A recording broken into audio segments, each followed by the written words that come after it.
ಓಂ ಸದ್ಗುರುನಾಥ ಶರಣಂ ಜಯ ಜಯ. ಓಂ ಸಚ್ಚಿದಾನಂದ ಶರಣಂ ಜಯ ಜಯ. ಎಲ್ಲರಿಗೂ ನನ್ನ ನಮಸ್ಕಾರಗಳು. ಯೋಗ ವಾಸಿಷ್ಠ ನಿರ್ವಾಣ ಪ್ರಕರಣದಲ್ಲಿ ವಸಿಷ್ಠರು ರಾಮನಿಗೆ ಉಪದೇಶವನ್ನು ಮಾಡ್ತಾಯಿದ್ರು. ಅದರಲ್ಲಿ ಸಂಸಾರ ಹೇಗೆ ಅನಿತ್ಯವಾದದ್ದು, ಅದರಲ್ಲಿ ಬರುವ ದುಃಖಗಳು ಕೂಡ ಹೇಗೆ ಅನಿತ್ಯವಾದದ್ದು ಅನ್ನುವುದನ್ನು ಮನಗಂಡ್ರೆ ನಿನಗೆ ದುಃಖ ಕಮ್ಮಿ ಆಗುತ್ತೆ ಅಂತ ಹೇಳಿ, ನಾನು ಶಿವನ ಆಜ್ಞೆಯ ಮೇರೆಗೆ ಆತ್ಮಪೂಜೆಯನ್ನು ಮಾಡ್ಕೊಂಡಿದ್ದೀನಿ, ನೀನು ಕೂಡ ಅದನ್ನು ಅನುಸರಿಸಿ ನಡಿ ಅಂತ ಇಲ್ಲಿ ಉಪದೇಶವನ್ನು ಮಾಡ್ತಾಯಿದ್ರು. ಪ್ರೇಮ, ಧನ ಇವುಗಳ ಯಾತಾಯಾತವು ಹೀಗೆ ವಿಚಾರಕ್ಕೆ ಸಿಕ್ಕಿದ ನಿಮಿತ್ತಗಳಿಂದಲೇ ಆಗುವುದು. ಪ್ರೇಮವಾಗಲಿ ಧನವಾಗಲಿ ಇವುಗಳ ವಿಚಾರವೂ ಕೂಡ ಹಾಗೆ ಸರಿಯಾಗಿ ವಿಚಾರ ಮಾಡಿದ್ರೆ ದುಃಖಕರವೋ ಸುಖಕರವೋ ಅಂತ ನಮಗೆ ಗೊತ್ತಾಗುತ್ತೆ. ಎಲೆ ನಿರ್ಮಲನೆ, ಈ ಜಗತ್ತಿನ ಕ್ರಿಯಾಕಲಾಪಗಳು ಯಾವುದುಂಟೋ ಅವುಗಳನ್ನು ಪರಿಭಾವಿಸಿ ನೋಡಿದರೆ ಅವು ನಿನ್ನವಲ್ಲ. ಏನು ಹೇಳ್ತಾ ಇದ್ದಾರೆ ಇಲ್ಲಿ ವಸಿಷ್ಠರು? ಈ ಜಗತ್ತಿನಲ್ಲಿರ್ತಕ್ಕಂಥ ಕ್ರಿಯಾಕಲಾಪಗಳು, ಯಾವ್ಯಾವ ಕರ್ಮಗಳನ್ನ ಮಾಡ್ತೀವಿ, ಏನೆಲ್ಲ ವ್ಯವಹಾರಗಳನ್ನ ಮಾಡ್ತೀವೋ ಯಾವುದುಂಟೋ ಅವುಗಳನ್ನು ಪರಿಭಾವಿಸಿ ನೋಡಿದರೆ, ಸರಿಯಾಗಿ ವಿಚಾರ ಮಾಡಿ ನೋಡಿದರೆ ಅವು ನಿನ್ನವಲ್ಲ. ಅವುಗಳವೂ ಅಲ್ಲ. ಹೀಗಿರುವ ಈ ಜಗತ್ತು ಈ ಕಾರಣದಿಂದ ಕೇವಲ ಕಿಂಚಿತ್ ಕರ್ಮವಾದುದು, ತುಚ್ಛವಾದುದು. ವ್ಯರ್ಥವಾಗಿ ನೀನೇಕೆ ಪರಿತಪಿಸುವೆ? ತುಚ್ಛವಾದಂಥ ಈ ಜಗತ್ ಕರ್ಮದಲ್ಲಿ ನೀನು ಯಾತಕ್ಕಾಗಿ ವ್ಯರ್ಥವಾಗಿ ಪರಿತಪಿಸ್ತೀಯ? ಯಾಕೆ ದುಃಖ ಪಡ್ತೀಯ ರಾಮ? ನಿನ್ನ ಶೋಕವನ್ನು ಬಿಡು. ಜಗತ್ ಕಾರ್ಯದಲ್ಲಿ ಏನಿದೆಯೋ ಅದನ್ನು ಬಂದಂತೆ ಸ್ವೀಕರಿಸು. ನಿನ್ನ ಕರ್ಮವನ್ನು ನೀನು ಮಾಡು. ಯಾಕೆ? ಕರ್ಮ ಅಂತಕ್ಕಂಥದ್ದೇನು? ಅದೊಂದು ಪವಿತ್ರವಾದ ನಿರ್ಮಲವಾದ ಪುಷ್ಪ. ಅದನ್ನು ಆತ್ಮದೇವಾರ್ಚನೆಯನ್ನು ಮಾಡು. ಚಿನ್ಮಾತ್ರದಿಂದಲೇ ಹರಡಿರುವ ಆಕೃತಿ ಉಳ್ಳವನೇ. ಏನು ಹೇಳ್ತಾ ಇದ್ದಾರೆ ಇಲ್ಲಿ ರಾಮನಿಗೆ? ಚಿನ್ಮಾತ್ರದಿಂದಲೇ ಹರಡಿರುವ ಆಕೃತಿ ಉಳ್ಳವನೇ ಅಂದರೆ ಚೈತನ್ಯ ವಸ್ತುವೇ ಮೂರ್ತಿಮತ್ತಾಗಿ ಬಂದಿದೆಯೇನೋ ಆ ರೀತಿಯಲ್ಲಿ, ಅಂದರೆ ಪರಮಾತ್ಮನೇ ಸಾಕ್ಷಾತ್ತಾಗಿ ನಿರಾಕಾರ ಪರಮಾತ್ಮನೇ ಸಾಕಾರ ರೂಪನ ತಾಳಿದ್ದಾನೇನೋ ಅನ್ನೋ ರೀತಿಯಲ್ಲಿ ಇರ್ತಕ್ಕಂಥ ಓ ರಾಮನೇ, ಜಗತ್ತು ನಿನ್ನಿಂದ ಭಿನ್ನವಾದದ್ದಲ್ಲ. ನಿನಗಿಂತ ಇದು ಭಿನ್ನವಾದದ್ದಲ್ಲ. ಅಂದರೆ ಜಗತ್ತು ನಿನ್ನೊಳಗೆ ಇರ್ತಕ್ಕಂಥದ್ದು, ನಿನ್ನೊಳಗೆ ಕಾಣಿಸ್ಕೊಂಡು ನಿನ್ನಿಂದಲೇ ಅದು ಕಾರ್ಯವನ್ನು ಮಾಡಿ ಮತ್ತೆ ನಿನ್ನಲ್ಲಿಯೇ ಐಕ್ಯವಾಗ್ತಕ್ಕಂಥದ್ದು. ಅದರಿಂದ ಜಗತ್ತು ನಿನ್ನಿಂದ ಭಿನ್ನವಾದದ್ದಲ್ಲ. ಆದ್ದರಿಂದ ಈ ಜಗತ್ತು ಹೇಯವಾದದ್ದು ಅಂದರೆ ಬಿಡಬೇಕಾದದ್ದು ಅಲ್ಲ, ಉಪದೇಯ ಅಂದರೆ ಸಂಗ್ರಹಿಸಬೇಕಾದದ್ದು ಅಲ್ಲ ಎಂಬ ಯೋಚನೆಯು ಹೇಗೆ ಎಲ್ಲಿಂದ ಬಂದಿತ್ತು? ನಿನಗೆ ಅವೆಲ್ಲನೂ ಬಿಡು ನೀನು. ಯಾಕೆ? ನೀನು ಪರಮಾತ್ಮ ಸ್ವರೂಪಿ. ಈ ಜಗತ್ತೆಲ್ಲವೂ ನಿನ್ನೊಳಗೆ ಇರ್ತಕ್ಕಂಥದ್ದು. ಹೀಗೆ ಚಿನ್ಮಯವಾದ ಜಗತ್ತೆಂಬ ಸಮುದ್ರದಲ್ಲಿ ಚಿಚ್ಚಕ್ರವು ಸುತ್ತುತ್ತಿರುವುದರಿಂದ ಹುಟ್ಟುವ ತರಂಗ ಜಾಲದಂತೆ ಇರುವ ಹರ್ಷ ಶೋಕಗಳಲ್ಲಿ ಯಾವ ಕ್ರಮವನ್ನು ಹೇಳೋಣ?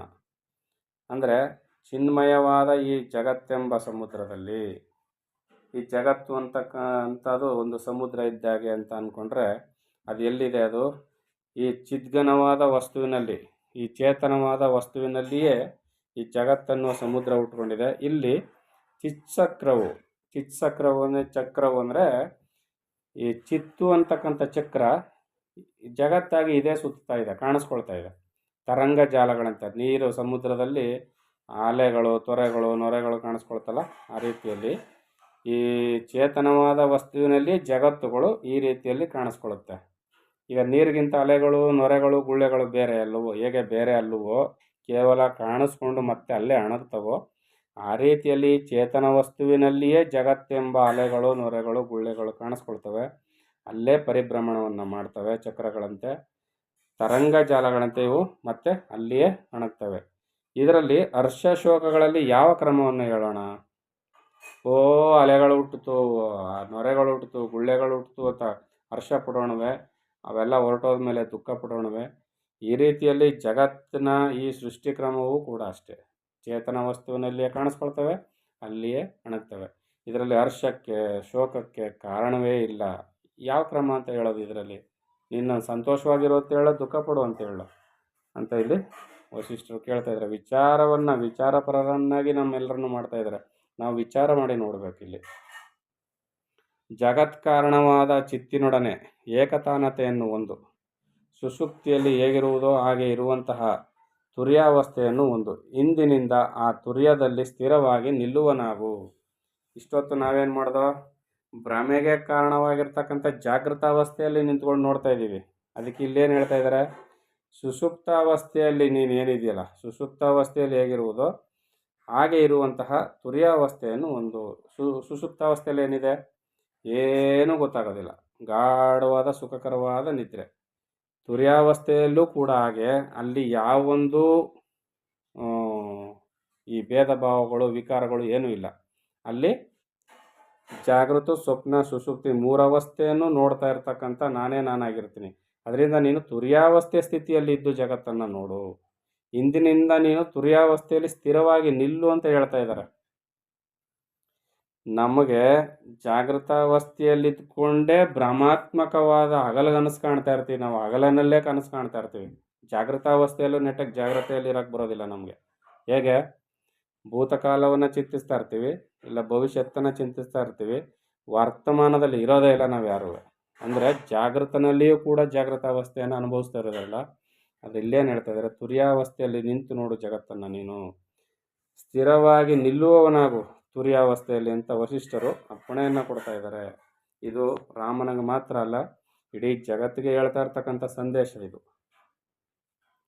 ಪರಿಪೂರ್ಣವಾಗಿ ತುಂಬಿರುವ ಸಮುದ್ರದಂತೆ ಯಾವ ವಿಷಮ ಭಾವವೂ ಇಲ್ಲದ ಸಮನಾಗಿ ಸಮಬ್ರಹ್ಮದೊಡನೆ ಏಕರಸವಾಗಿರುವ ಬ್ರಹ್ಮಭಾಸವೇ ಆಗಿರುವ ಜಗತ್ತುಳ್ಳವನಾಗಿ ಆತ್ಮಾರ್ಚನಾ ಪರವಾಗಿ ಇರು.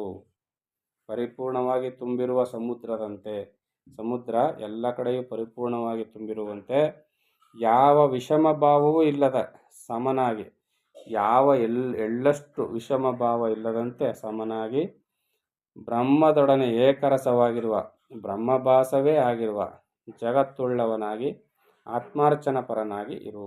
ಆತ್ಮಾರ್ಚನೆಯನ್ನು ಇಷ್ಟೊತ್ತು ಹೇಳಿದ್ರಲ್ಲ, ನಿಜವಾದ ದೇವರ ಪೂಜೆಯನ್ನು ಮಾಡೋದು ಹೇಗೆ ಅಂತ, ಆ ಆತ್ಮನ ಅರ್ಚನೆ ಮಾಡೋದು ಹೇಗೆ ಅಂತ, ಆ ಆತ್ಮನ ಅರ್ಚನ ಪರವಾಗಿ ಸದಾಕಾಲ ಆತ್ಮಚಿಂತನೆಯಲ್ಲಿ ತೊಡಗಿಸ್ಕೊಂಡಿರು. ಜಗತ್ತಿನಲ್ಲಿ ನೀನೇನು ಮಾಡು, ವ್ಯವಹಾರವನ್ನು ಮಾಡ್ತಾ ಇರು ಅಂತ ಇಲ್ಲಿ ಹೇಳ್ತಾರೆ. ಬಹಳ ಸುಲಭವಾದ ವಿಚಾರ, ಬಹಳ ಸುಲಭವಾಗಿ ಹೇಳಿದ್ದಾರೆ. ಆದರೆ ನಮಗೆ ಎಷ್ಟರ ಮಟ್ಟಿಗೆ ಅರ್ಥ ಆಗೋದು ಬೇಕಲ್ಲ, ಅದು ಬಹಳ ಮುಖ್ಯ. ಇದೆಲ್ಲವನ್ನೂ ಕೇಳಿದೆಯಲ್ಲವೇ, ಪರಿಪೂರ್ಣ ಬುದ್ಧಿ ವೃತ್ತಿ ಉಳ್ಳವನಾದೇ ಅಲ್ಲವೇ ರಘುನಂದನ.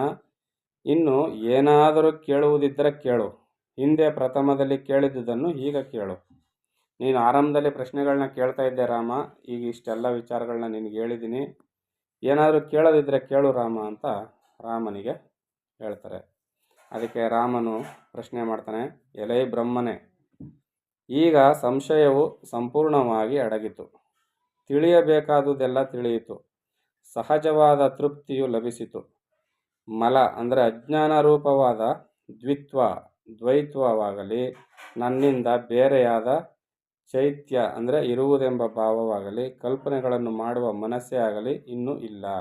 ನನಗೆ ಇತ್ತಲ್ಲ ದ್ವೈತ ಅದ್ವೈತ, ಜಗತ್ತು ಪರಮಾತ್ಮ ಪಾರಮಾರ್ಥ ಜಗದ್ವ್ಯಾಪಾರ ಅಂತೆಲ್ಲ ಏನೇನು ಇತ್ತಲ್ಲ ಅವೆಲ್ಲ ನನ್ನಿಂದ ಹೋಯ್ತು. ಈಗ ನನಗೆ ಯಾವೂ ಇಲ್ಲ. ಆ ಪ್ರಶ್ನೆಗಳನ್ನು ಕೇಳುವ ಕಾಲದಲ್ಲಿ ನನಗೆ ಅಜ್ಞಾನವು ತುಂಬಿತ್ತು, ಈಗ ಅದು ಪ್ರಶಾಂತವಾಯಿತು. ನಿನ್ನ ಉಪದೇಶವನ್ನು ಕೇಳಿದ ಮೇಲೆ ಗುರುಗಳೇ, ನನಗೆ ಅದಿಲ್ಲ ಗುರುಗಳೇ, ನಿಮ್ಮ ಉಪದೇಶವನ್ನು ಕೇಳಿದೆ ನಾನು, ನನಗೀಗ ಅವಿಲ್ಲ ಅಂತೇಳಿ ರಾಮ ಹೇಳ್ತಾ ಇದ್ದಾನೆ. ವಸಿಷ್ಠರು ಪ್ರಶ್ನೆ ಕೇಳು ಅಂದ್ರೆ ಈಗ ರಾಮ ಹೋಗ್ತಾ ಇಲ್ಲ ಕೇಳೋದಕ್ಕೆ. ಮತ್ತೆ ಮುಂದುವರೆದು ಹೇಳ್ತಾರೆ, ಆತ್ಮನಿಗೆ ಒಂದು ಕಲಂಕವಿದೆ ಎಂಬ ಭ್ರಾಂತಿಯು ಅಜ್ಞಾನವಶವಾಗಿ ನನ್ನಲ್ಲಿ ಇತ್ತು. ನಿನ್ನ ಪ್ರಸಾದದಿಂದ ಈಗ ಅದು ತಿಳಿಯಿತು. ಆತ್ಮನಿಗೆ ಕಳಂಕ ಇದೆ ಅಂತ ನಾನು ತಿಳ್ಕೊಬಿಟ್ಟಿದ್ದೆ, ಸುಖ ದುಃಖಕ್ಕೆ ಕಾರಣ ಪರಮಾತ್ಮ ಅಂತ ತಿಳ್ಕೊಬಿಟ್ಟಿದೆ. ಆದರೆ ಈಗ ಭ್ರಮೆ ನನಗಿಲ್ಲ. ಆತ್ಮನು ಹುಟ್ಟುವುದೂ ಇಲ್ಲ, ಸಾಯುವುದೂ ಇಲ್ಲ, ಅವನಲ್ಲಿ ಯಾವ ಕಲಂಕವೂ ಇಲ್ಲ. ಪ್ರತ್ಯೇಕವಾಗಿರುವಂತೆ ತೋರಿದರೂ ಅದು ಪ್ರತ್ಯೇಕವಾಗಿಲ್ಲ.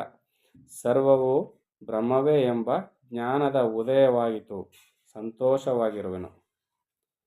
ನಾನು ಕೇಳಿದ ಪ್ರಶ್ನೆಗಳು, ನನಗಿದ್ದ ಸಂಶಯಗಳು, ನನ್ನ ಮನಸ್ಸಿನಲ್ಲಿದ್ದ ಆಶೋತ್ತರಗಳು ಎಲ್ಲವೂ ಶಾಂತವಾಗಿ ನನ್ನ ಮನಸ್ಸು ಈಗ ಶುದ್ಧವೂ ನಿರ್ಮಲವೂ ಆಗಿ ಶಿಲ್ಪಿಯು ಯಂತ್ರದಲ್ಲಿದ್ದುಕೊಂಡು ಕಡೆದಂತೆ ಆಗಿರುವುದು.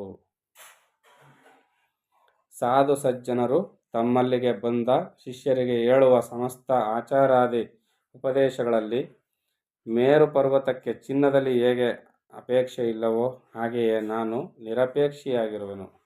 ಸಾಧು ಸಜ್ಜನರ ಹತ್ರ ಹೋಗಿ ಸಾಧು ಸಜ್ಜನರು ಬಂದು ಶಿಷ್ಯರಿಗೆ ಉಪದೇಶವನ್ನು ಮಾಡಿದಾಗ ಏನಾಗುತ್ತೆ ಅಂದರೆ, ಈ ಮೇರು ಪರ್ವತಕ್ಕೆ ಚಿನ್ನದಲ್ಲಿ ಹೇಗೆ ಅಪೇಕ್ಷೆ ಇಲ್ಲವೋ, ಮೇರು ಪರ್ವತ ಬಹಳ ಘನವಾದದ್ದು, ದೊಡ್ಡದು.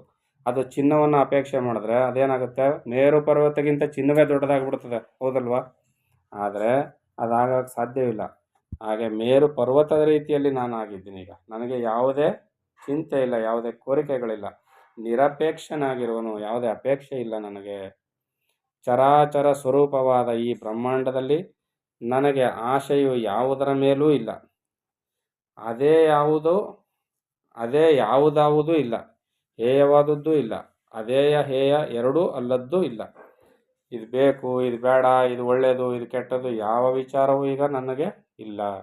ನಾನು ಎಲ್ಲದರಲ್ಲಿಯೂ ಸಮಬುದ್ಧಿಯನ್ನು ಕಾಣ್ತಾ ಇದ್ದೀನಿ ಅಂತ ಇಲ್ಲಿ ರಾಮ ಹೇಳ್ತಾ ಇದ್ದಾನೆ. ಮುಂದುವರೆದು ಏನು ಹೇಳ್ತಾನೆ ಅಂತ ಮುಂದಿನ ಆಡಿಯೋದಲ್ಲಿ ನೋಡೋಣ. ಎಲ್ಲರಿಗೂ ಒಳ್ಳೆಯದಾಗಲಿ. ಓಂ ಸದ್ಗುರುನಾಥ ಶರಣಂ ಜಯ ಜಯ. ಓಂ ಸಚ್ಚಿದಾನಂದ ಶರಣಂ ಜಯ ಜಯ. ಹರಿ ಓಂ ತತ್ಸತ್. ಹರಿ ಓಂ ತತ್ಸತ್. ಹರಿ ಓಂ ತತ್ಸತ್.